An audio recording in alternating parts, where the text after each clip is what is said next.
The following is a presentation of the Radio Misfits Podcast Network. From the birthplace of modern winemaking, Sonoma, California, welcome to The Winemakers. Local experts Sam Coturri, Bart Hansen, and Brian Casey, along with host John Myers, invite you to listen in as they discuss all facets of winemaking. So sit back, pour yourself a glass, and let's hear what the guys have to say this week. Yeah. That was There's only one way to beautiful introduce that, and Hardy, I think you should introduce it the way you would introduce it. Oh, this wine right here? right this in the The Extradimensional Wine Co. Yeah. Full king crab. Two. Was I wrong? there you go. Couldn't have done it. Couldn't have done it like that. Hey everybody, welcome to the Winemakers. I'm John Myers with full table today. Brian Casey, Bart Hansen, Hardy Wallace, Sam Coturri, and Phil Coturri. Hey, welcome guys. And James Joyner hanging around the back. Working in the shadows. Yeah, he's shooting through the weeds, man. So that could mean two different He's things. So. definitely in the weeds. Good morning, everybody. What a beautiful day in Sonoma, huh? Yeah, at last. There was no fog this morning, which was great. Well, yeah, what's happening? Talk into the mic and what's happening in the fields right now. I mean, seems to be a very late year. We're starting. It's the 1st of May. No, it's the 1st of June. It just got through of May, and I know it says I think it's February. No, it's not February. It's July 7th, 14th, 13th. The vines think it's first week of June. So you do the math. We'll be harvesting. When's your birthday? November. So, but it's actually, the heat summations, the degree days, is mimicking 2010. 2010 was different than this. We didn't have a heat spike until August. I think it was August 8th or August 15th, something like that. And we've had a couple of little heat spikes, but we're going to get 100 degrees hopefully this weekend, and then cool right back off. But it is what it is. With all the moisture, all the snow, we just attract moisture and coolness. So Phil, if you could ignore the actual date and how far back we are, what do you think of like the season, right? Like the vines had such a respite. We had cold weather. We had all this moisture. They needed something to bring them back to a different rhythm that we had for probably since 2015 and 14. Right. And we had rain in 17 and low rain in 19, but the heat, that relentless heat that we've had, and the plants going on this escalator going up and down as far as growth patterns, and we had hard freezes last year, right. So there was true dormancy. Right. And like everyone on this table, we like to sleep. At 70, I don't sleep that much anymore, but I like to fall asleep. Right. But then I wake up. But the vines are very happy and they're very balanced. The set is mediocre, but the berry size is probably going to be big. There's one maybe 2 seeds per berry. Some places are just totally aborted because of the hot and cold weathers that we had during bloom, but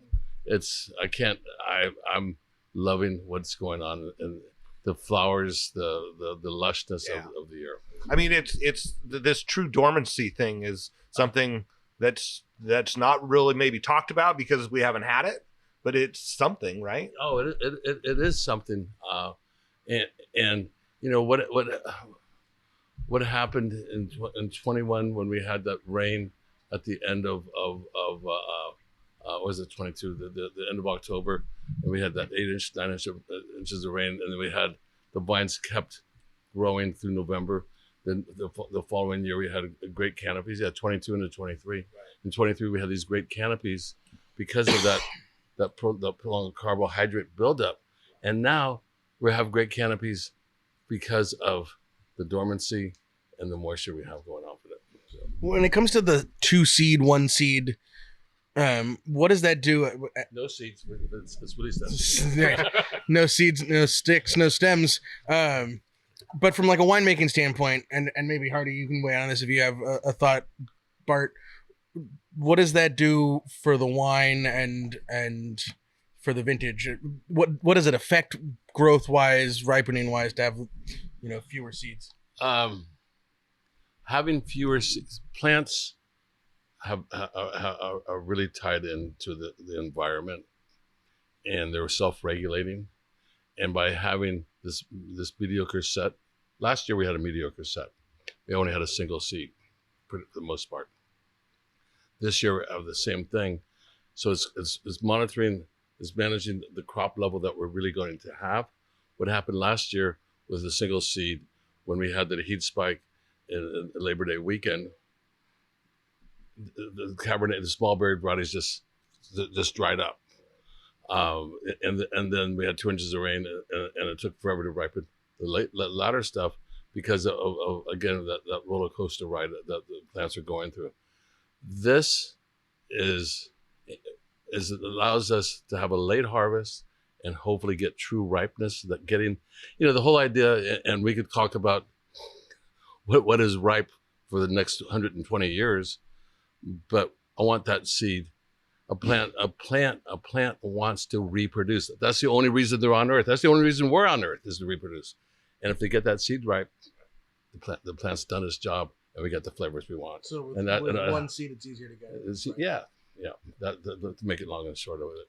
And the Labor Day weekend heat, maybe we'll be in Verasion. I'm gonna be in Tom. But it's 2010. Great vintage. 2011, I think it was even better, but it was more problematic. But since then, since 2012, 12 was a spectacular vintage, and 13, 14, 15, 16, 17, 18, 19, and 20, and 21, and 22 were problematic. And climate, one way or another, they were problematic. Climate change was at the forefront. And great vintages. 17, if it wasn't for the fire, later part of 17 would have been great. 18, 19, you can't. If you don't like 2019, then Stop. Go drink Anchor Steam beer. Yeah. If you can get it. That's too soon. Quickly. Too soon. Non-beer drinker. No. I loved Anchor Steam when I could drink beer. No. It's sad that they're going out of business. Yeah, it is. Closed down are they owned by Japanese? Sapporo? Isn't that it? Yeah. But there were Fritz Maytag is one who started it. Yeah. And he did a spectacular job. But talk about the beginning of the craft beer movement. Yeah. They never left. But those huge open top fermenters, they're awesome. It is a shame. I used to live on Potrero, so I could smell every day when they were brewing. Yeah, I would just waft through the neighborhood. Yeah. It's awesome. Yeah. Well, we're here today with Hardy, but we want to pay respect to a leader in our business. And Phil, do you want to start that? Yeah, the passing of Paul Dolan, I guess it was 10 days ago.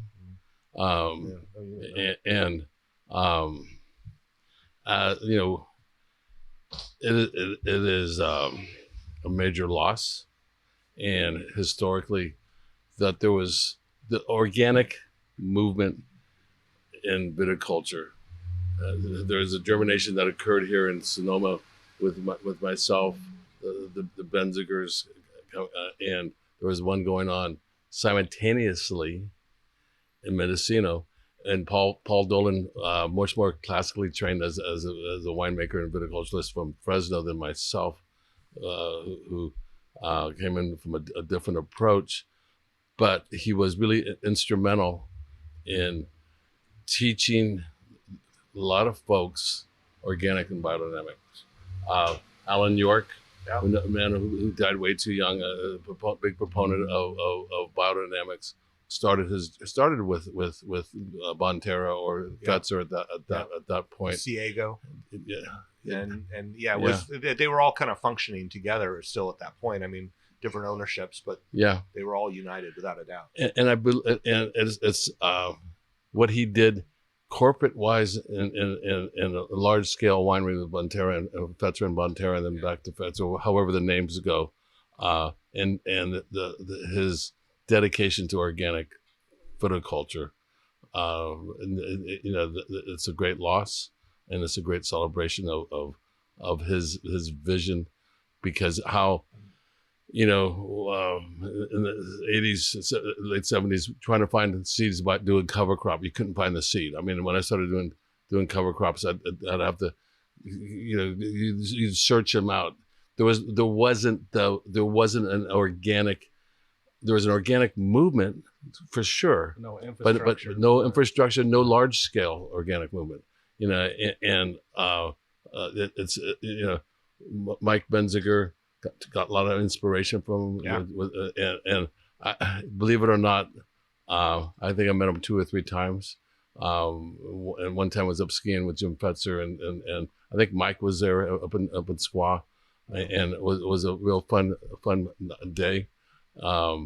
But Mendocino, and then Lake County, where Jim moved to, that's out of my neighborhood.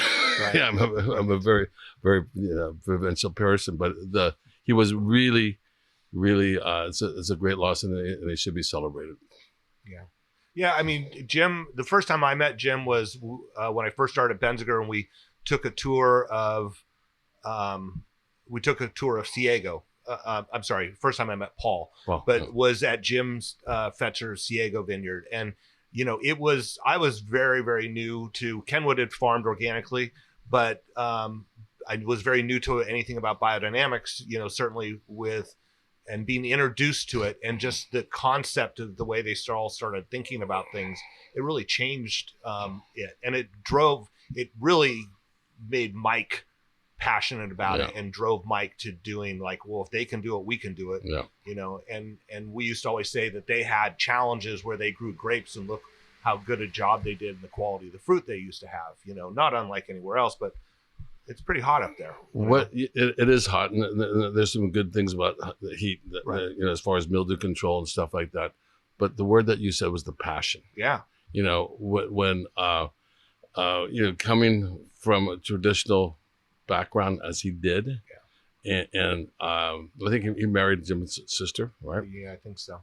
And that he inspired that passion. And when Benziger coming off of Glen Ellen Vineyards at that point, and starting reining it back in, while Dolan was expanding it through Fetzer was putting out a lot of wine, and Bonterra put out a lot of wine, but every one of those damn grapes grown in Mendocino was certified organic. Yeah, I mean, you would probably know this more, is the percentage of organic vineyards to not organic vineyards up there must be way higher than anything that we saw in Sonoma, Napa, because they controlled it. They said, we want it. And so people did it. Yeah, and they celebrated it, and they paid a little bit more money for it. Yeah. You have the Fry family over in Redwood Valley, I guess it is. That was a byproduct of that. At the same time, at one point, Gallo had the most organic acreage in Sonoma County, but he gave it up because of weed control. All of Asti, when they took over Asti Ranch. And at the same time that they're trying it and giving it up, he was just pushing it and demanding that not demanding, by inspiring the other farmers to do it, and it was, it is a great loss, but we have to celebrate his life, because we wouldn't have the support that we have now. So, and that's why we had to say something to Paul Dolan. Cheers.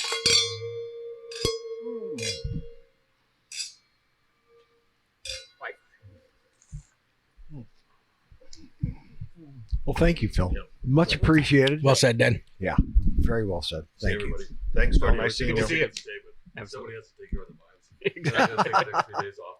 Take care of my head. Expand my horizons. I'll be with you on the weekend on Saturday. All right, Hardy, get right up into that microphone. All right, here we are. All right, there you are. Oh. Indeed. So, Hardy, welcome back. Thank you so much. Psyched to be here. Yeah, it's great to have you. Mediocre at best. It's But no, fine. it's fine. So you're really busy we're hurting right for now. guests. Oh, Hardy's got a party. Let's pump it. Hardy, you're really busy right now. Man. Oh man, I am. What's going on? We have, well, the big thing right now is, I mean, apart from the regular getting ready for harvest, bottling, blending, releases, the big thing is prepping for a tasting room to open about 300 yards that way. So I'm pointing, for those in podcast world, I'm pointing to our east here. So just basically just across from Broadway. We're sitting at the tasting house across from Broadway, back in Vine Alley. You got it. You got a fountain. You got a window. It's a good spot. You could hit a golf ball there. Oh, easy. I could get lucky with some wind, maybe hit a golf ball there. And probably if I aimed at the plaza, it slices to the... Yeah. But it's John, you know it. And in fact, one of our first shows ever we recorded there, it was formerly the McLaren tasting room. So... Absolutely. Good spot, good vibes. Nice little spot, small enough that we can manage it, big enough that we can get in a lot of trouble. Exactly. Danny Fay used to be over there. Right around the corner. Right. And that's where also a friend of the program, Tom Darling is now. Yep. So. And Passaggio started out there. And Passaggio started down there, and it's lots of our friends. I tell you what, with you and Tom Darling at the end there, it's a reason to walk back there. Oh, thank you. Definitely is. With all due respect to our friends that are all still there, elevates the Vine Alley game in a way that probably needed to happen. Yeah. Well, we hope we've got construction going on right now that we're hoping that we're looking at like a September 1 like official opening. We may have a little soft opening beforehand, but with no upholstery. We'll have all the construction done in the next couple of weeks, and we're just really waiting on upholstery after that. Some cushions. Yep. So otherwise, it'll be standing room only or sitting on a bare bench. Soft opening, hard seats. I like that. Wow. Hashtag. First one's free. Hardy. Exactly. First one's free. So yeah, that's the big news, and then just getting ready for this will be coming up on vintage 3 for Extradimensional, but kind of just finishing our second full year, and what a wild ride. Yeah, we sure made things easier on ourselves. Can we get into this wine? Absolutely. Right away. Yeah, already did. Right. It's a great wine to start a hot day. Without a doubt. For sure. Yeah, and the wine is the 2022 Full King Crab 2 from Brousseau Vineyard in Chalonne, VA. So it is a medley of many different varieties that we work with at Brousseau. It's about 40% Chardonnay, 40% Chenin, and then that last 10% is a mix of Roussanne, Marsanne, and Viognier. But that last 10% is picked a couple weeks later and all co-fermented on the skin. So it's 10% skin contact, which gives it that beautiful haze and that really nice mouthfeel and everything. But that you still have that brightness of the Chard and Chenin picked a couple weeks beforehand. So it's kind of that finesse meets like, and that's my jam. Love this wine. This is like a classic I've had this wine before. It's so good. This is actually our bottle out of our fridge. And it's a miracle it lasted this long. Totally. Right. No, it's about mouthfeel and texture and aromatics and surprise, and you look at it and you think it's going to be one thing, and then it's like it takes that left turn and gives you like just enough elegance, just enough. Yeah, I mean, it hits you with this kind of brininess and the acid, and then it becomes rich and like mouth coating. Yeah, it has that like early 80s Gatorade effect. It's kind of like when it used to come in the glass bottle. Exactly. The green stuff. Oh, yeah. One flavor. Oh my gosh. And if you could find the orange, you hit, struck gold. Those bottles are like a collector's item now. Oh man. People are like go to eBay and spend $300 on an empty bottle of Gatorade with a torn label. I might have to do it. That's a smart buy, Sam. Right. No, totally. I mean, we could use it in the tasting room. Absolutely. As a decanter. There you go. Wow. Serve water out of it or something. Exactly. These are Monterey County grapes? Yeah, so Bill Brousseau's vineyard up in the Chalonne AVA. So at about 1,700 feet, right before you hit the entrance to Pinnacles National Park.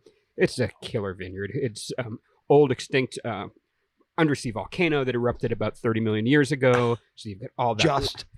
Yeah. But you've got all that. Young dirt. Volcanic meets limestone meets granitic soils, and it's a beautiful spot on this earth, man. It's incredible. Truly. I definitely have for all the regions that I work out of, but like Chalonne is like, I feel like about Chalone, like a lot of people do about Joshua Tree. And there is actually a connection between the two, which we could get into, like plates and, it's all the San Andreas fault, you right? got it. And but it does have that, like, it's a deeper connection than just soil. Like, you go up there and you kind of found your, like, kind of found a home for your soul.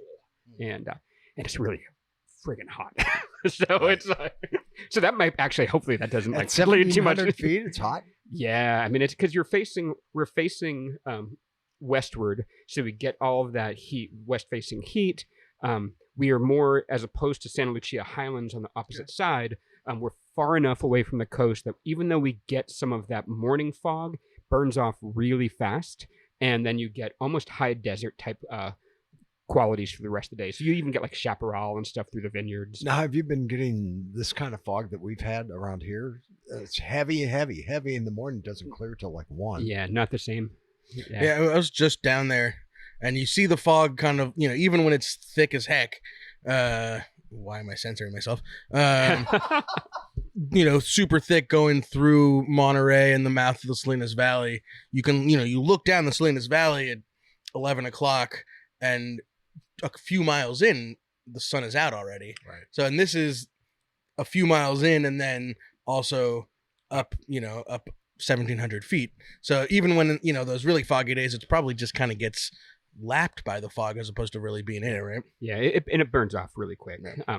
It's beautiful to see it because you get, as soon as it starts dropping, like in those early mornings that you're there, you start to see like the Santa Lucia Highlands start to pop up. You start to feel like, I don't know, you get that Steinbecky type feel where like all of a sudden the Salinas Valley just starts to appear, and it's like, oh, like this is agriculture. Right. This is But you get the wind from that fog, right? I mean, that's even when you don't get, that's the cool thing. And Moon Mountain District gets this too, where even if you don't actually get the fog, the air that the fog pushes and pulls changes everything. Yeah.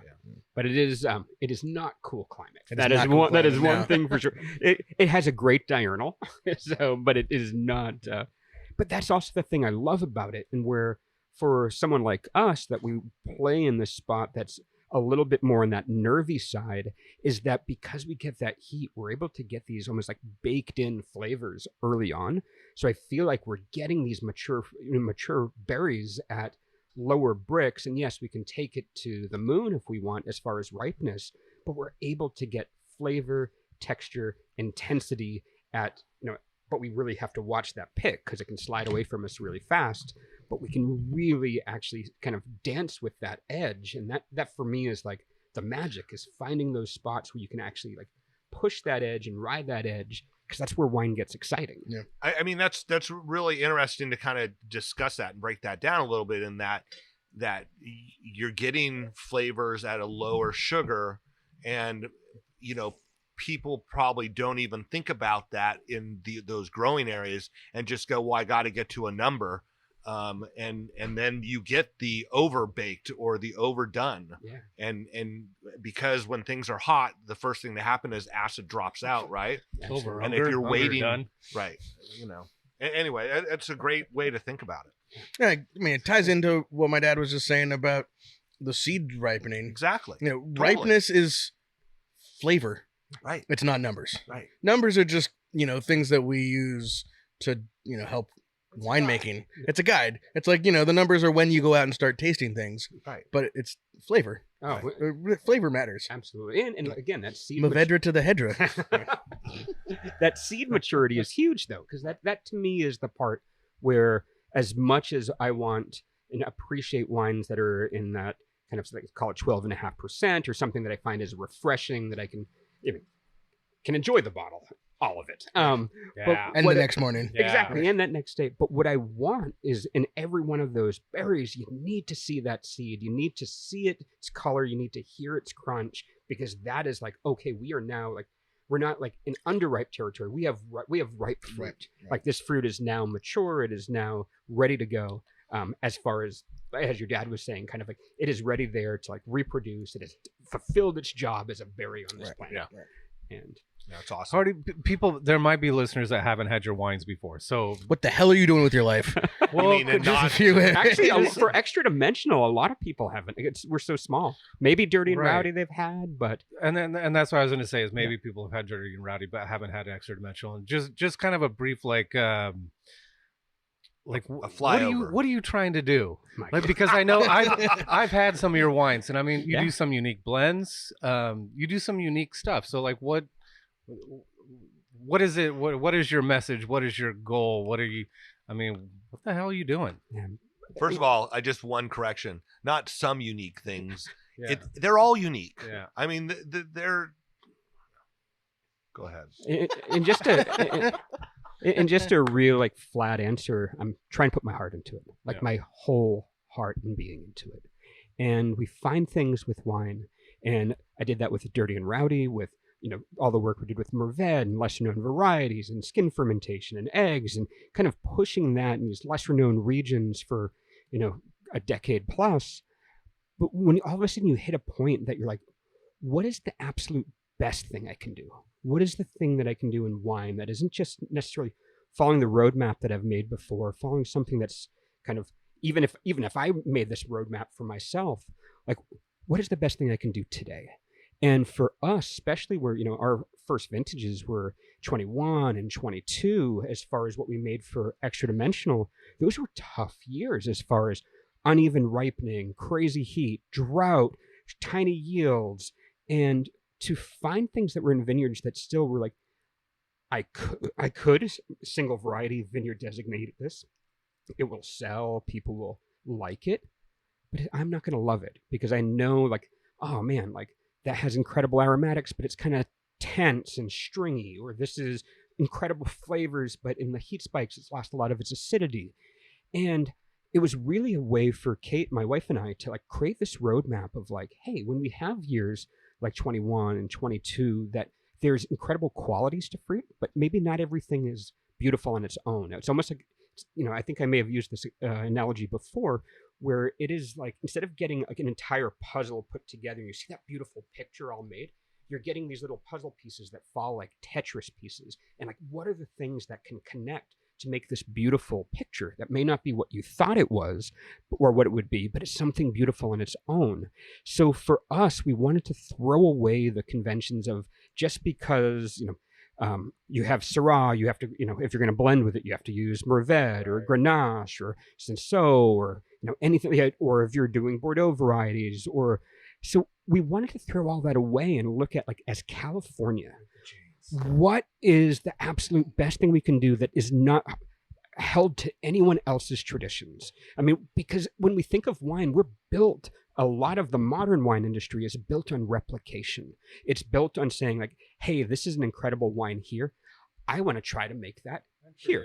And but I think it's tradition, but there are traditions, especially if we think about farming and agriculture, on climates and soils that are so radically different than what we're dealing with. And it doesn't mean we can't do that just as well, or maybe even better. But I think there's something we can do that is ours. That's something that is like Californian. And we can go back to like some heritage variety type stuff that we do, and you all do great jobs with, whether it's yourselves and folks like Chris and Morgan and so many other folks that, are kind of celebrating some real true California stuff. But I think if we look forward, like what we can do in California is actually put together a beautiful like combination and make these beautiful mosaics that like don't just speak to the history of wine, but they speak to your soul.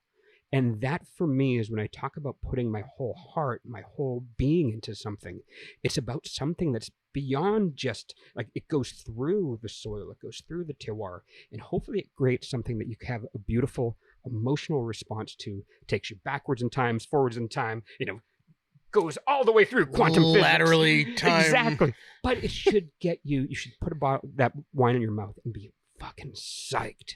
And that was a really long answer of what we're trying to do. Hardy, you mentioned eggs. Yeah. Oh, yeah. So, I mean, back early on, we were early using concrete eggs back in the day, and I still use the concrete eggs as well. But I've always worked out of custom crush facilities for the most part. And They don't like concrete eggs. They sure don't like concrete eggs very much because, and the reason is that you cannot go vertical with concrete eggs. You cannot stack them on top of each other. But I love concrete and concrete eggs. They're still near and dear to my heart. I love the way, especially white wines, ferment in them, where I feel like you get that constant agitation of the leaves during fermentation, and even post-fermentation, you still get some of that movement without having to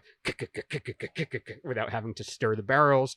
And I feel like it's done in a really gentle way, so we can pick at, again, these kind of lower levels of bricks and get really nice viscosity, even on non-skin fermented wines, because you do have that constant agitation. So you have some eggs up there in I do. Sugarloaf? Yeah. Hardy, I so want to be on one of your blending sessions. So like, is it just like no holds barred? Like do you just taste everything and then go, okay? Because some of your wines, I mean, they have red and white wines mixed together, which I think a lot of people don't know. I mean, Chateauneuf, if you had some great Chateauneuf de Pops, or, there's some of that that happens. But do you taste one wine and then go, oh, this would be good with this, and then, oh, there's a little hole missing, so let's fill it in with this? Like, I'm just completely fascinated by. I want to be a fly on the wall when you have one of these sessions. And I want to add to that, because I was going to go the same way. Yeah. And then every year there could be a new wine. Yeah, it's really... and maybe one wine won't be back. Absolutely. Actually, for 99% of the time, they won't be back. Right. In this case here, this is the Full King Crab 2 that we're drinking. And anytime that we'll redo something or have that wine comes back, it will get basically a Roman numeral after it. But to keep trying to make that same thing over and over again, if it's not the right choice, that is its own wine. Right. And, it's a different way in a way of looking at wine, as it's really as kind of a continuous line of kind of heritage from this plot, this blend that gets made year after year after year.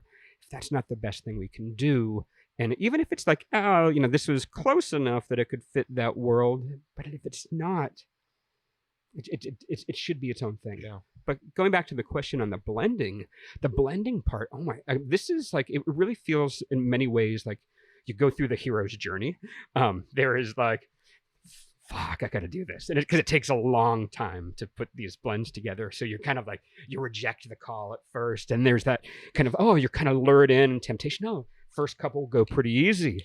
Then all of a sudden you're like temptation of like, fuck, I'll just pour it all together and see what we got. And you go through this point of like giant peaks of like victory and self-loathing on the other side of like, I can't do this. But what the goal is to really go through and taste all of the lots that we have. So whether it's 35, 40 lots every year, and I start first tasting all of those separately, and I start making my notes on them. And you start like making like kind of my grading of them. Like, man, this is like kind of a superstar. This needs a little bit of this. This one's a little low here. You start looking at things like you're building a stone wall. And like this piece is going to fit here. This piece can connect here. And you start writing all that down, and you start looking at first as combinations of, well, okay, if something's lean with bright aromatics but needs like width and texture, what is the fattest stuff I've got? What's the stuff that some of the oldest vine richest material I have? Do those combinations work? Sometimes they do, and sometimes it's the exact opposite. There's that idea of things where sometimes putting two opposing forces together doesn't actually complement. It kind of gives you the worst of everything. Right. So we have to start looking and sometimes working counterintuitively of saying like, oh, give me something that maybe doesn't have all of what I'm looking for, but might be a little more sympathetic with what I'm working with versus really contrasting. So it takes we do 2 blending sessions a year, and each one takes about anywhere from 2 to 3 weeks. And actually, this was our fastest that I'd ever done. This last one I did mostly in May and June, because we now have an assistant, a woman named Jill Davis, who's amazing. And Jill sat with me. Bless her for sitting through all my fucks and shits and like hazard pay. Exactly. But she, she really got to kind of sit through that whole process, and actually also be an incredible help as well, because we could put together things, move quickly, and kind of we'd write our notes completely separate, and then kind of like,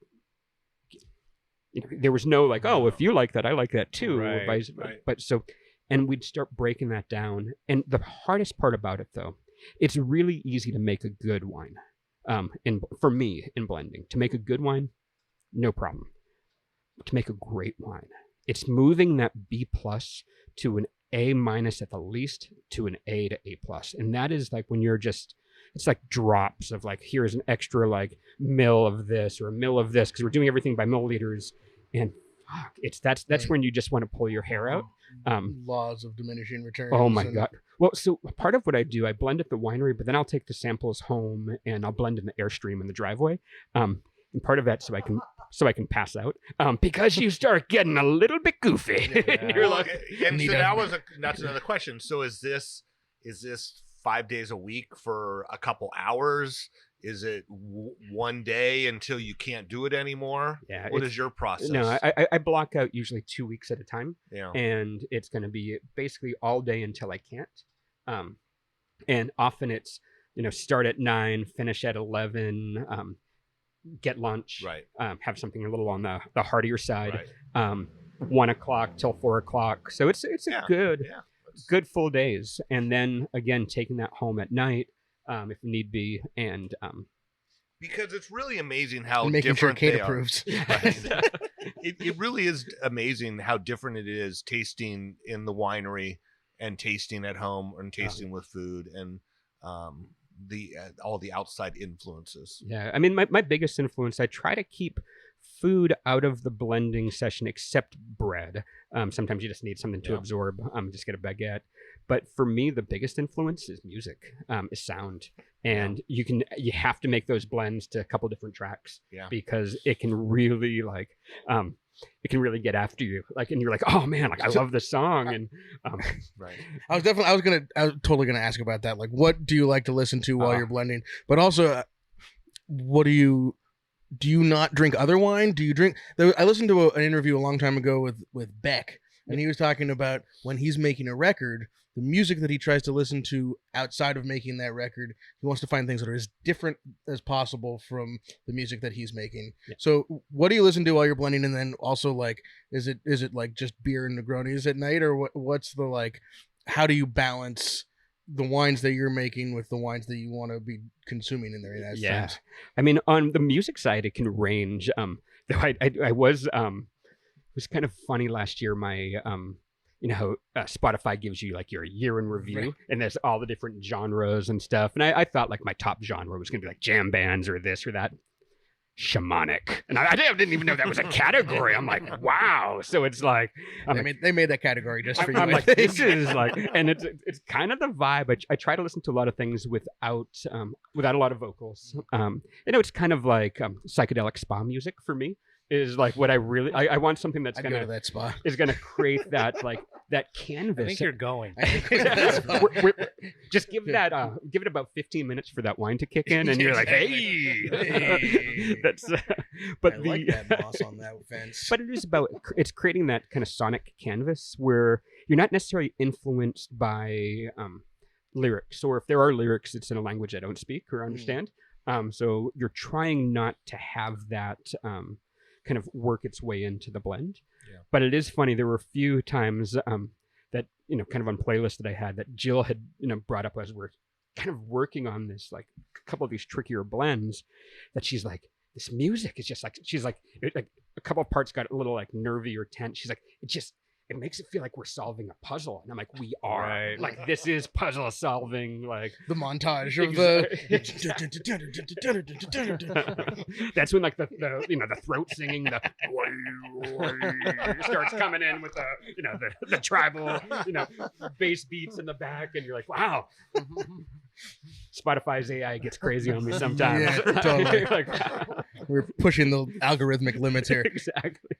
So that's the the big part as far as sound is really important. And it's also, you got to at one point completely cut it out. When you make your final blends, sound completely off. It's those wines have to stand on their own. But as far as drinking during blending time outside of it, to be really honest, I don't. Yeah. Because you've had enough all day. Yeah. Like it's those couple weeks are hard on the body. Because even if you're spinning everything, you're consuming so much alcohol. You're eating. My diet's different because you need to like fill up to be able to kind of go the distance or go a little further. And then you're not sleeping quite as well because you got that boozier sleep and stuff. So it's kind of that role of exhaustion. But at the end of it, it's like when we're done, it's like bubbles or a beer. Give me bitter and refreshing. Yeah. And then I'll find some cool whites or skin contact wines to kind of ease me back in. But yeah, it's really hard to have any outside beverages, alcoholic beverages, because you're already so boozed up. Yeah. So what happens if you just get a really killer Chardonnay one year and you're like, you know what? It's going to be a killer Chardonnay. It's just going to, you don't feel the temptation to have to blend something because people expect you to have it blended with something else. I mean, I would say we're about 85% blends, maybe 90%, or maybe more. But we have had a handful of single variety vineyard designate wines under Extradimensional. And that was truly when there could be nothing I could do but to make it better. Like the 2021 Brousseau Vineyard Chenin Blanc. You smelled it and you tasted it and you're like, just don't touch. Like that is like, bing, it was there. And but something else like the Shendog, was it Shendog 1 that has 1% skin fermented Semillon. And on the back, instead of writing like Shendog and Chenin Blanc or whatever, I think we put just white wine. And I mean, even though it falls right into the scale of like what we could label as Chenin Blanc. But yeah, it's do the best thing possible and like put your heart into it. And for me, I want to create an element of both. Like I love intrigue and surprise, but with that level of like comfort and ease and kind of polish that's underneath. But you need that like you need something coming around the corner to like freak you out a little. Yeah. Well, speaking about things that are coming around the corner and that are freaking me out, I know you're on a time crunch. There's a dinner at Valley next week. And maybe calling it a dinner is even like underselling it. It's a extra-dimensional, extrasensory experience, right? It is going to be an event. An event. So what's the right way to say this?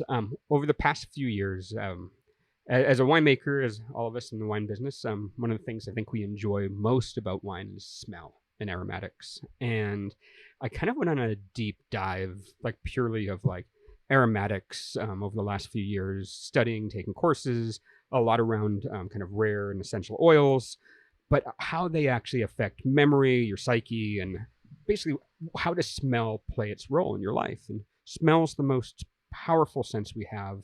It's the only sense that we have that bypasses the thalamus, and the thalamus kind of acts as like the traffic cop in our brain. So it's the reason why, like right now, if you're wearing underwear, you can't feel it because your brain tells you like, hey, like that's not important to focus on right now. While we can talk, but like there might be noise coming from, the plaza that we're kind of tuning out while we can talk to each other and have the conversation.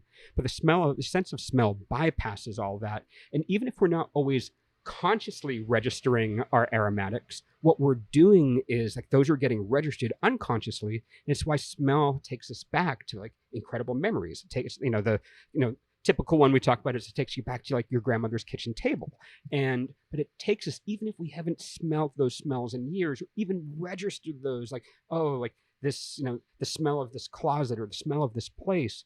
As soon as we smell it, we're there, we feel it, and it's not just that we're there in a kind of physical sense or even like just creating a visual memory. It takes us back to that emotional memory. It takes us back to that more powerful feeling space. So smell has been something that I've worked on for a long time, and I just love it. It is a drug to me.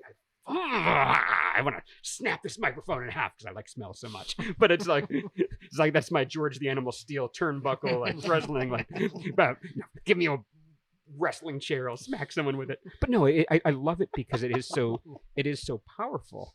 And the thing that wine we've always talked about with wine is you never want outside smells to interfere with wine, because it's distracting. It'll take away from the wine. Just explain that for a second, because for those of us that work in a tasting room or have ever worked in a tasting room, when people come in and they're wearing cologne or perfume or patchouli or chewing gum, like all those things, scented hand we all soaps sort of and roll our lotions. eyes a little bit when people come in like because that. If you're there to focus solely on the wine, it adds an unplanned or a non-curated piece into that may be very that may conflict entirely with it. Changes the roadmap. And often in a way that's pretty unpleasant. Right. But what if you do that in a way that, in the same way that food and wine pairing is done, that those two smells, that smell actually accentuates what you have.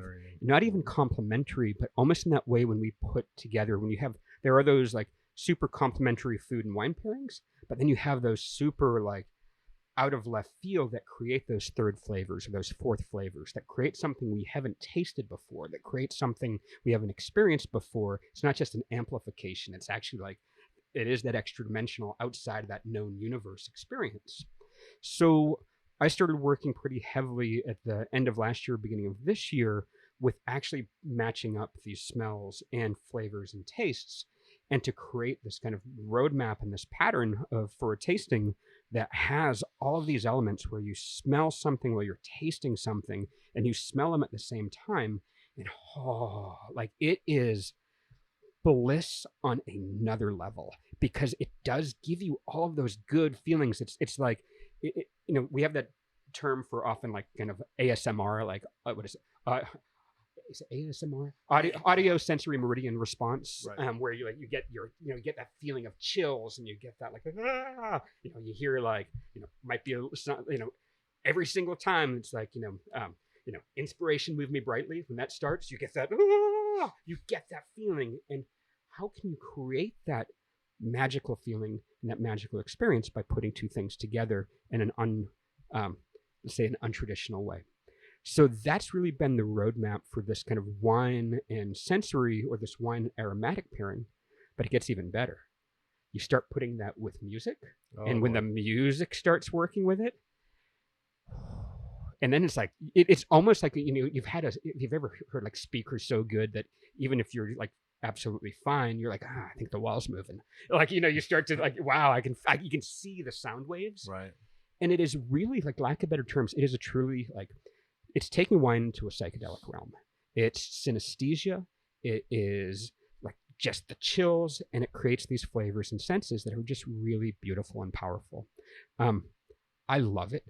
And you can also, I don't know if we're going to go there in the Valley dinner. You start adding vibration into it as well. I like, this is where I'm going to start. If I don't sound wacky yet, like, wow. Wait, go there. Let's just open up the, let me show you my nuts. I thought you wore them. On your face. But whatever. Exactly. No, I like these glasses. Come on. No, but it is, you start putting in like, I have these weighted tuning forks that this is more of like some, and a lot of people use them for massage. And so you've got a scent, you've got the wine on your palate, you've got the tunes grooving, and all of a sudden, bang, you put that weighted tuning fork on, whether your chest or your forehead or on top of your head. It's good. It's like, It is like, in pursuit of pleasure, it is like that sensory feast that is just like, and that's what I think we look for a lot of those things in life, those incredible peak experiences, whether it's a bottle of wine, whether it's art, whether it's a meal, whether it's a concert.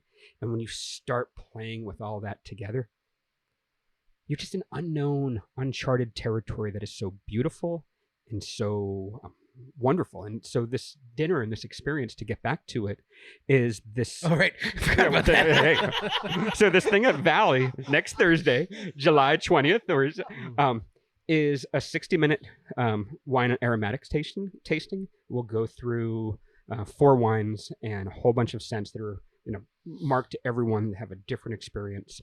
And then it is a sit-down kind of family summer feast, and it's all upstairs in the Up Valley space. So in the private, Valley?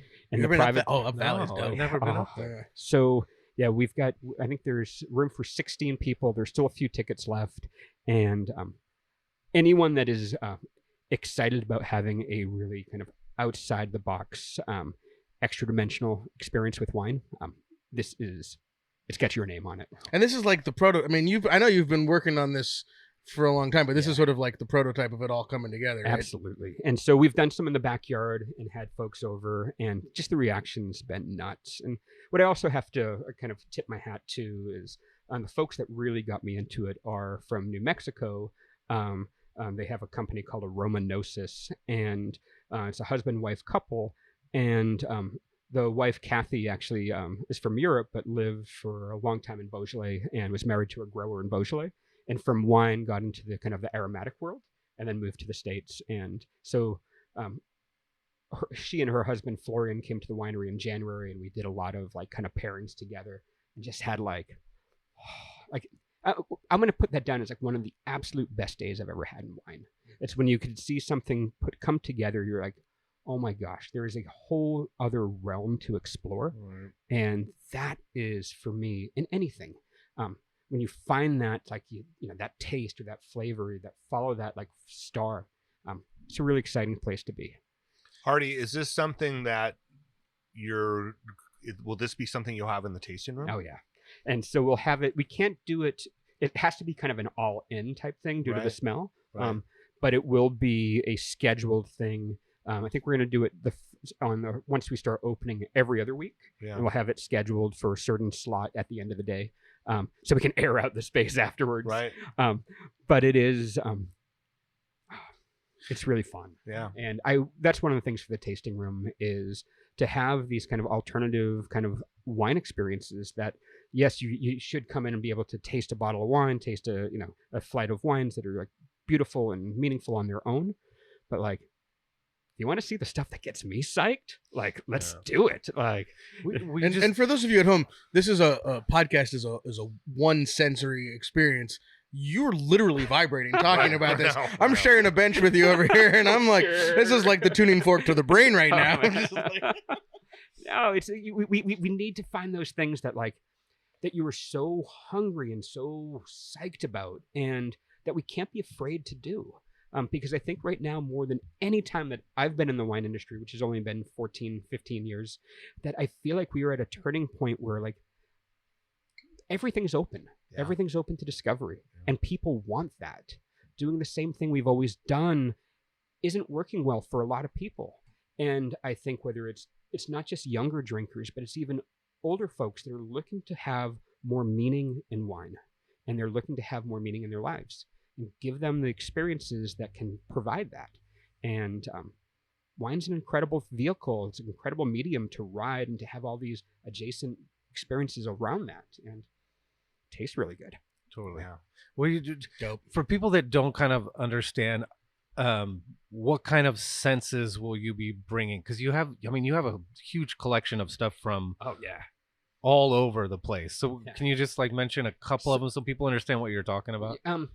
So I won't name the scents because we actually serve them to, one of the things is that we serve them to everyone blind at first. Okay. So you get the wine, we show you, there is a kind of a method to how to do this. You get the wine, you get your smell stick that's dipped method to the madness. Oh yeah. Sorry, I started thinking about a Jurassic Park 5 song right there, or Jurassic 5. Not Jurassic Park 5, but it's method to my musical madness. Move, those with musical talents. We have that on vinyl in here. Oh, yeah. But yes, so what we'll do is have a whole bunch of different smells. Some of them are oils, some are hydrosols, some are flower extracts, some are earth extracts. But they all have very intense smells. And the thing is, the hardest part to do for someone at first, and we kind of have to let people kind of know beforehand, the job isn't to figure out what that smell is. The job isn't to like, oh, like I've smelled this before. I can almost put my finger on it. Right. The job is to actually, I hate the word in ways to let go, because let go has like a, feels like you're holding, like there's stress behind letting go. The job's to allow that smell, allow that taste to like just be. And there's nothing to figure out besides like enjoy the ride, enjoy the pleasure. So the other part that's one of the things, the part that I will share is that as soon as you swallow, and even after you've moved that scent from your nose, so you're kind of like, nothing in your mouth, nothing in your hands. It is amazing how that lingers. How those two things are just like, there's no wine in your mouth, there's no scent in your nose, and it just fills your being. It's pretty fantastic. It sounds meditative, because Very I think, meditative. a lot of time when we, especially if you're a wine pro, quotations noted, sometimes it's hard to enjoy wine because you're thinking about it critically and analytically. So to be able to sort of like, again, let go might not be the word for it, but to sort of remove that constraint from it and just let it be, to me sounds like it sounds meditative. Yeah, it's I think it's a very different way to experience wine, and a really you can take it all the way down. Like, it can be one that's pure bliss that you're like, oh, like I'm enjoying this, or it can be that deep meditative, like you go into the light, and that light smells and tastes fantastic. Well, and let's face it, Eat some light. to go along with getting people to think about wine differently. The wine industry has spent its entire lifetime telling people what things taste like, telling them how to consume it, telling them what to consume it with, all those things.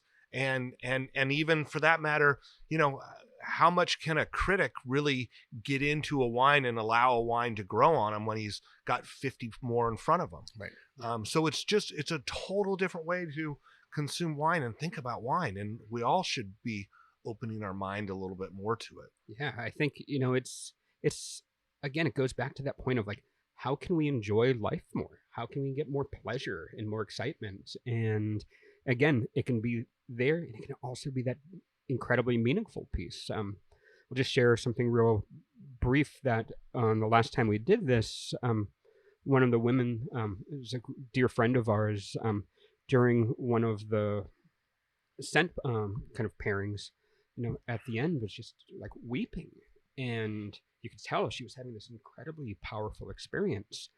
And we kind of talked afterwards, and she was saying this, she's like, it smells like my father. And she's like, and her father passed 2 years ago. And she's like, it smells like my father. And she's like, he's just kind of holding me and having this incredible, like, just embrace and this. And she's like, he worked in concrete his entire life, and just like it smelled like his shirts, and just like him giving me a hug. And because the smells were served blind at first, it was the smell of petrichor. And that kind of rain coming off pavement and concrete. And just without knowing, and this beautiful, just like, Where do you access a scent of petrichor? Yeah, so I get them from our friends in New Mexico, and it's like, I actually, after we're done, I'll let you take a whiff. It's so good. Take a whiff. It's one of those things where you like hope that first rain, and you go out to the parking lot and like, Yeah. oh, I got it. Oh, I got a little bit. Oh, I got some. Oh man, I want some more. Yeah, I you know what? I'll share with you the first time that I ever actually had an experience of wine being like associating it with something from my life, and it was, we were tasting white wines, and the wine was Fruit Loops, and it was like such a thing. It was like Fruit Loops, and the people I was tasting with, they were older, and they didn't quite understand it because they didn't eat Fruit Loops. But my friend Pat, who was the same age, he totally got it. We brought in a box of Fruit Loops the next day, and it wasn't exactly the same, but you totally saw how that happened. And Fruit Loops isn't great because it's totally manufactured aromas and stuff. I, as a child of hippies, never had Fruit Loops in my life. I was like, not the cereal aisle we were allowed to go down. Right. But it's just that and it still sticks with me. No, I mean, this wine specific, in the Full King Crab 2, when I finished putting this blend together, was one of the more powerful scent memories that I've ever had. For me, this, like, smelling this takes me back to like a very specific time, like 1978, suburb of Boston where I grew up. My dad every Saturday would take my sister and I to Dunkin' Donuts, and they had these kind of bar stools that kind of, it was kind of old school Dunkin' Donuts. They had like seats at the bar that kind of wrapped around the round kind of spinny seats. But like, smelling this brought me back to that time. Like, that was so important in my life. Those like mornings, Saturday morning with my dad. I could feel the seat. You could feel the rips where those like kind of the pleather had kind of cracked, and like it was the smell of like the cinnamon roll. Like it's not the cinnamon, but it was the glaze and this honey dipped kind of cinnamon roll, and just feeling that and experiencing that, and just like again, it's not just that you picture it; it's that you go back there and you re-experience that feeling in the best way of like the true sense of the word, that deep nostalgia that is like. It's not just a memory. It's like that deep feeling that almost is so good it hurts. Hardy, how did you name this wine? Sorry, Bart. So the name here, the Full King Crab 2. So Full King Crab 1, it does go beautifully with Full King Crab, which we have tested at Woo's Wonton King in New York, the huge live king crab. But it wasn't about it wasn't about pairing it with crab. So my son's godfather and godparents live in outside of Big Sky, or live in Big Sky, but we were at this bar kind of halfway between Big Sky and Yellowstone a couple years ago, and it was kind of that dive bar type thing where you get a beer and maybe a bag of chips, but you're probably not going to order much hot food or anything like that. I go to use the bathroom, and there's tons of graffiti all over the wall, but like eye level right in front of the urinal, it was scribbled that said, "Ought to get the Full King Crab." And I was already, let's just say I was feeling magic already. I was like, oh. And I look at this and I just start staring at it. I took a picture, sent the picture to Kate from the bathroom because she was up at the house. And I was like, this is the name of one of her new wines. And she's like, "Are you wasted?" I'm like, "Yes." And but I'm like, "But it makes total." She's like, "I don't get it." And I'm like, this is about getting the Full King Crab in life. This is not about like getting a just ordering some crab and pairing it. It's about like you order the whole king crab. Like just don't half-ass it. Just fucking go for it. And so I think sometimes we'll use that expression of like, man, just get the Full King Crab. Like just so that was really where it came from. And I like that idea. Though it makes it tough to serve at vegan or vegetarian restaurants. Who did that label? So the It's label, very cool. the label, our art is label art's really spectacular, and it's speaking in a place that has amazing historic. We kind of took the direction of the folks here at 16600 and got like rock artists to do labels, but this is done by a artist named Brian Steely. He does all of our artwork, and for him, his main gig, I mean, he's a designer, but does posters for Fish, Widespread Panic, Willie Nelson, Newport Folk Festival, My Morning Jacket, Humphreys McGee, like zillions of folks, Goose. But he's maybe our first Goose reference on the podcast. Hey, Let's shout that out. Goose are amazing. I love them. Shout out to Goose. But yeah, so Brian, when we were switching from Dirty and Rowdy, we had great labels with Dirty and Rowdy. Kate was like, we really need something like beautiful and like just eye-catching that's very different from what we did before. We're walking through the house and we have a Fish poster that Brian did framed on the wall. She's like, that guy should do our poster art. And I just laughed and I'm like, sure. And she's like, no, I'm going to find him and send him a message. About 20 minutes later, she sends a message back like, he's totally going to make our labels. And I'm like, what? And he's actually painting a mural, or he's designed the mural. We have a local painter that's doing it next week, but we're going to have a huge Steely mural on the wall. And he's like the most incredible guy to work with. Just like as creative and as into it as you can, and as professional and just like on it. This looks possible. very New York City Art Deco. It does. It has that cool like deco style meets like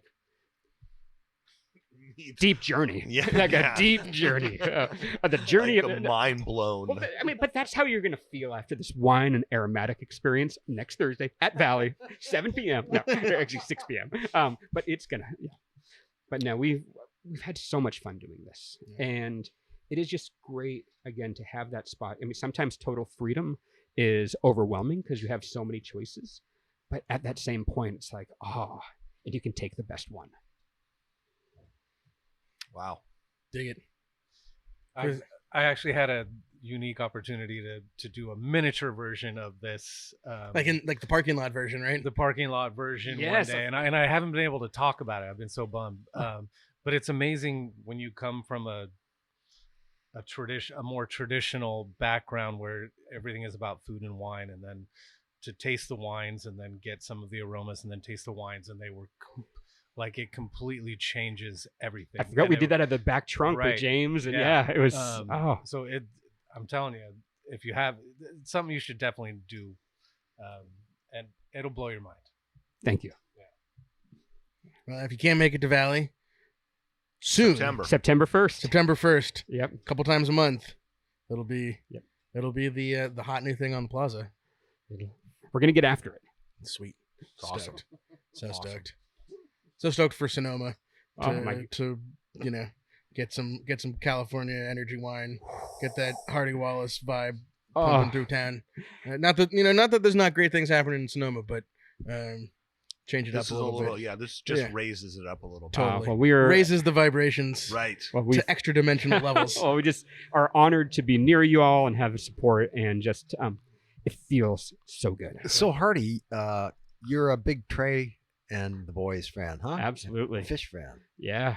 They've been around quite a while. Quite a now, while. You know, and I remember the old stuff, but it's been like 20 years since I used to download it off of LimeWire. Oh my gosh, yeah. So Wow. that'll date me, right? They gave you a couple of viruses there. Like, Killed a couple hard drives with it. exactly. That explains Bitcoins. where some of those shows went that we lost. Exactly. No, yeah, absolutely. I mean, I'm not seeing anything on summer tour yet, but I've listened to all of night one already. Haven't listened to last night's show yet, and I love, Fish is just, again, it's one of those parts of like my first Fish show was 91, so it was in high school and just stuck with me. And, I'm obviously also like Follow the Dead at that time.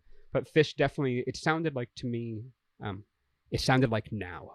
And that was something, I won't say that is anywhere near as timeless as the Dead, but there is this feeling of now. And I also like that idea of when you can go see artists now that I think, as we all age, to see ideas and see representations of people that just get better and more creative the further they go on. And in the music business, that's tough because you can easily rest on your laurels and you can Right. kind of play the same things over again. And this is kind of how we do things. Fish has been like the last couple of years since they came back from hiatus, and even like the last 4 years, I feel like they're better than I've ever seen them before. And you could say, yeah, like late 90s, there are, other moments that were more like exciting and more like almost testosterone funk filled. But like, man, give me something that shoots, touches your heart. Man, they're on another level. I like Trey's solo albums a Oh lot. my gosh, so good. And I've actually liked Trey bands over the last couple of years way more than I ever did. Like, I feel like, again, you want to be and you want to watch artists that are having like one or so talented that it's just you're blown away by the talent, but beyond that you're like, these people are having the best time of their life, and I'm just psyched to be part of it. It's really magic. Well, it's like watching Bobby Weir on this last tour.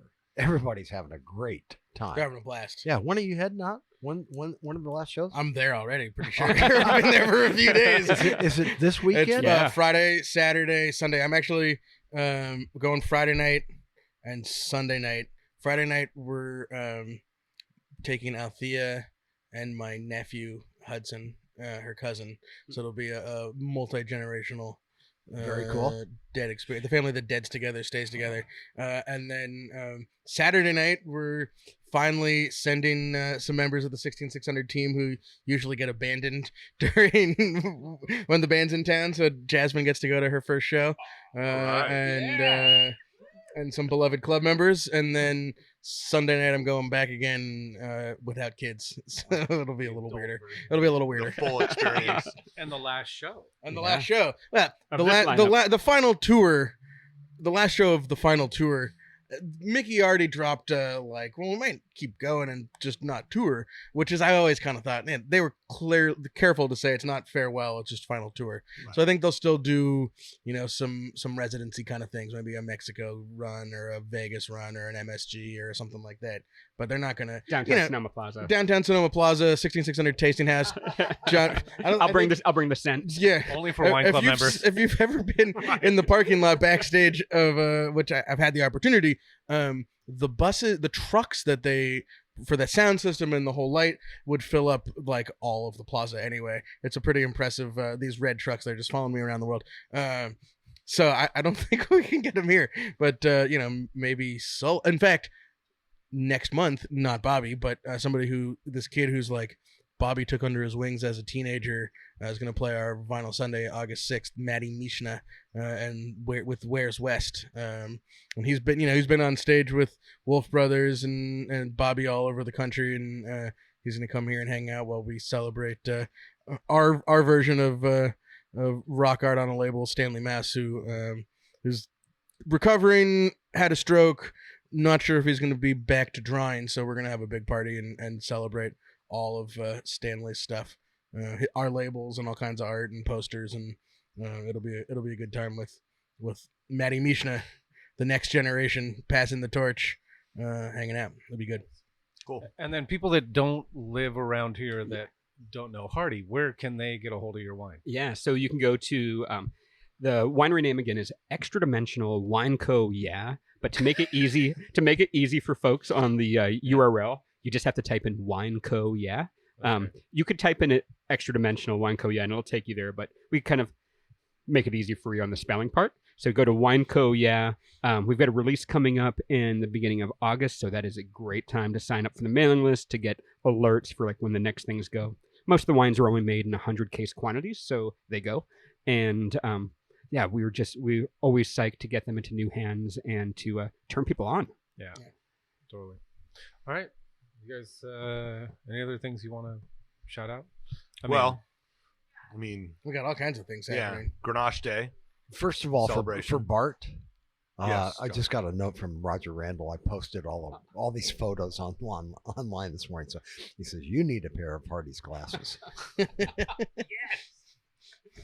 I'll consult Hardy when we're done here. Our where he gets his optician. glasses. I'll take some of Bart's skills and I'll give him my glasses. I probably heard about Hardy before anybody did because of Twitter. Oh man. And you've always like the glasses is not a late in life kind of thing. You've always had the glasses, and I just can't pull off the glasses. I've always been like, if you got to wear them, scare them. Like they're just like you got to have that. You got to go full King Crab. You got to full King Crab. But it's it's my mother likes to say, Hardy, you're the Elton John of the wine world, and that's not really her accent, but it's. We're New Englanders originally, so yeah. All right. Anyone that wants to get tickets, big news, I guess. So Hospice de Rhone is now going to be in Walla Walla. So we will not be going to Paso Robles in April. We'll be going to Walla Walla. Book the house. But if you want to just come here and taste a bunch of Grenache, that's right. Before that, we are celebrating International Grenache Day. We decided to turn it into a 3-day event. So party on Friday, dinner on Saturday, concert on Sunday. I mean, that's how it is. That's how we do it. Right. And tickets available now for the Catherine Russell and Tony Saunders concert that we're hosting out at Denmark Barn. So Eventbrite and on the website. So easiest thing, go to 6600 website. Go to click on Buy Our Wines. Buy Our Wine. And the first item. But buy wine, but then also buy wine. Also, but also buy tickets first to the event. Yeah. And it's going to be the best concert that Sonoma's seen, not just this year, but that Sonoma's seen in I don't know how long. I mean, Grammy winners on a barn and a vineyard in Sonoma. How did you score this, Sam? I have known Catherine Russell my entire life, from pre going to Berkeley or Juilliard. I think she went to Juilliard. Like when she was like the babysitter. She changed my diapers and my brother's diapers, and there was actually a great, Catherine. This is like Sonoma in the '80s, late '80s. Not a lot of black people in Sonoma, and we're at Ben and Jerry's ice cream. Catherine was babysitting us, and they ran out of baseball nut, and that was my brother's favorite flavor, and he was having like this full-on tantrum meltdown, yelling, screaming, crying, kicking, and this is like the only black lady in Sonoma is like trying to like deal with the situation, and everybody's staring at us. So she's been through a lot, but now she's toured with Steely Dan, David Bowie, just like an amazing career, and now does her her solo music, with the quintet, is basically like the encyclopedia of jazz. Her father, Louis Russell, was one of Louis Armstrong's musical composers and band directors.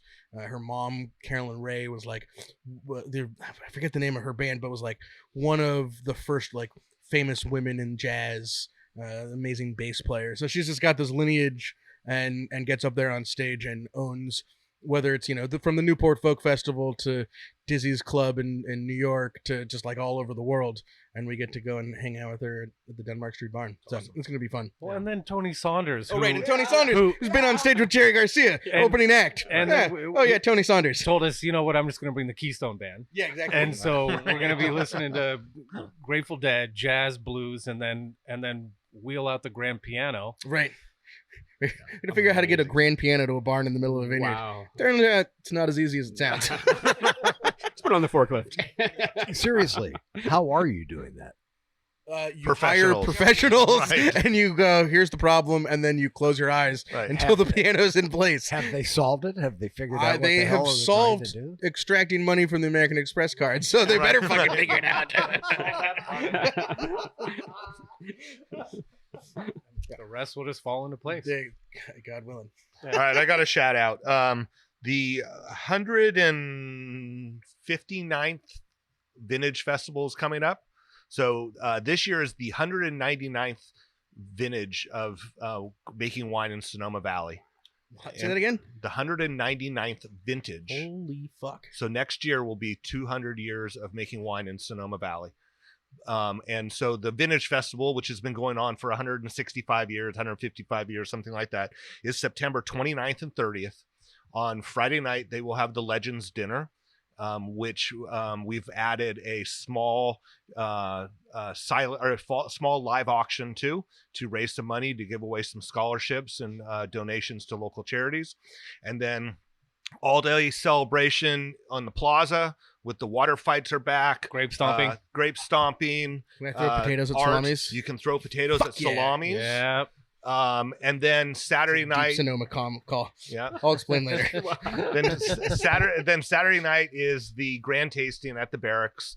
So get your tickets. It's going to be a great event. Basically, arrive in Sonoma on September 14th or 15th. Right. And don't leave until October. Yeah. Okay. That's about it. Yeah. Book the Fairmont, Sonoma Hotel, El Dorado Kitchen. Yeah. Hardy Wallace's Airstream at this point is going to be the only thing left. Right. 900. But who are the legends? Because we were involved last year with the Legends Dinner. But there people are still signing up for it. Okay. There's hopefully going to be a little more buy-in of some of the younger up and coming legends, so to speak. It's New just legends. a celebration of Sonoma Valley wine, and really, so the dinner is going to be Ari from Glen Ellen Star. They are catering it. It's going to be at B.R. Cohen up on the Crush Pad, which has an amazing view of the valley. And that night is a harvest moon. And that night is that a harvest Friday. moon. Yeah. Holy fuck. So, Let's talk about vibrations, man. Yeah. I'll bring the tuning forks. Yeah, there we Yeah. go. Hardy might be one of the legends at the dinner. All right, I got one more. Are you done? You got Yeah. more? Okay, one totally out of the. So, for my birthday, I went and played Sonoma Country Club. Thanks to Stacy Wallace, dedicated podcast listener, who's been going to all those wine events all over town. And I think, and maybe it's taking too much of our own horn, tooting of our own horn. But when you go play golf and there's that little like pitcher full of sand and seed that you fill the divots.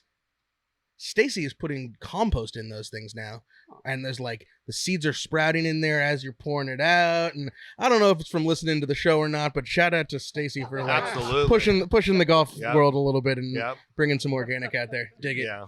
dig it. It was cool to and, see. Yeah, and thank you, Stacy, for your recent order. Also, I Yes. appreciate that. Dedicated wine buyer and showed up to the Moon Mountain District tastings, and he's a great guy. Are there little stickers, 16600 stickers on the? Well, jar maybe on a cans? couple. But Stacy didn't put them There is there. now. Sorry, Stacy. All right.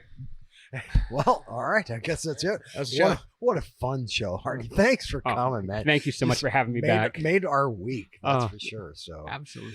and we have some good news about the podcast coming up. So Yeah, not yet. Embargo. Not yet. Blah, blah, blah. I didn't. Let's just leave it with go full king crab. And Yeah, leave it at that's that. the idea right there. So, all right, everybody, thanks for listening. I'm John Myers, and we are indeed the Winemakers. Talk to you Subscribe, next week. review, tell your friends. Yeah, especially review. Thanks, Hardy. You're welcome.